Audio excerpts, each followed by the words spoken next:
আপনারা কি জানেন ভারতের মধ্যে অন্ধবিশ্বাস এতটাই বেড়ে গিয়েছিল যে মানুষ কোনো কিছুর পরোয়া না করে অনায়াসে হাজারো মেয়েকে মেরে ফেলেছে। হ্যাঁ, এটাই সত্যি।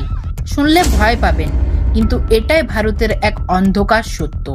এক সময় ছিল যখন স্বামীর মৃত্যুই একজন নারীর জীবনের শেষ বলে ধরে নেওয়া হতো।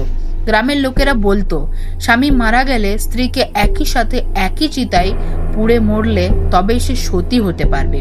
ভাবুন তো, জীবন্ত মানুষকে আগুনে ঠেলে দেওয়াকে তখনকার দিনে বলা হতো ধর্ম। রাজস্থানের একটা গ্রাম, বয়স মাত্র 16, একটি কিশোরী মেয়ে। তার স্বামী যুদ্ধে মারা যাওয়ার খবর আসতে না আসতে পুরো গ্রাম জড়ো হয়ে গেল তার বাড়ির সামনে। কেউ বলল সতী হলে সে স্বর্গে যাবে, কেউ বলল এটাই তো রীতি। কিন্তু মেয়েটা বারবার বলছিল, আমি মরতে চাই না, আমি বাঁচতে চাই। কিন্তু কে কার কথা শুনছে? রাতভর তাকে পাহারার মধ্যে রাখা হলো যাতে সে পালাতে না পারে। পরের দিন ভোরে ঢাক ঢোল বাজিয়ে চিতা তৈরি হলো, আগুন জ্বলে উঠল। মেয়েটাকে টেনে নিয়ে যাওয়া হলো মানুষের ভিড়ের মাঝখানে, আর তার মুখে ছিল কান্না, চোখে তার ভয়। কিন্তু লোকজন চিৎকার করে উঠল, সতীমা কি জয়, সতীমা কি জয়। এক মুহূর্তের মধ্যে তারপর তাকে টেনে ফেলে দেওয়া হলো সেই আগুনের ভেতর। মানুষ উল্লাস করলো, আর মেয়েটা আগুনের ছটপটাতে ছটপটাতে তার শেষ নিঃশ্বাস নিল। এটাই ছিল তখনকার সমাজের সম্মান। এই নিষ্ঠুরতা দেখে প্রতিবাদ করলেন এক মানুষ, যার নাম রাজা রামমোহন রায়।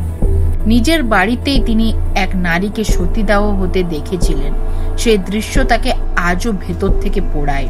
তিনি প্রশ্ন করলেন, ধর্ম কি সত্যি মানুষকে পোড়াতে বলে, না এটা নিছকই মিথ্যা? রাত ভোর অনেক কিছু পড়ে শাস্ত্রের পাতায় তিনি প্রমাণ করে দিলেন, কোনো ধর্মে সতীদাহকে অনুমতি দেওয়া হয়নি। এটা কেবল মানুষের বানানো নিষ্ঠুর নিয়ম। তিনি সমাজকে বোঝাতে শুরু করলেন, আন্দোলন করলেন, ব্রিটিশ শাসকদের কাছে অভিযোগ করলেন।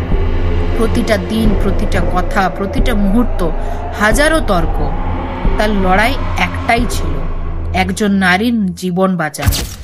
অবশেষে 1829 সালে লর্ড উইলিয়াম বেন্টিং তার প্রচেষ্টায় সতীদাহ প্রথাকে আইন করে নিষিদ্ধ করলেন। এই আইন শুধু এক প্রথার মৃত্যু ছিল না, এটা ছিল বহু নারীর নতুন জীবন। আজ আমরা যখন পেছনের দিকে ফিরে তাকাই, বুঝতে পারি একটা সমাজকে বদলাতে একজনই যথেষ্ট।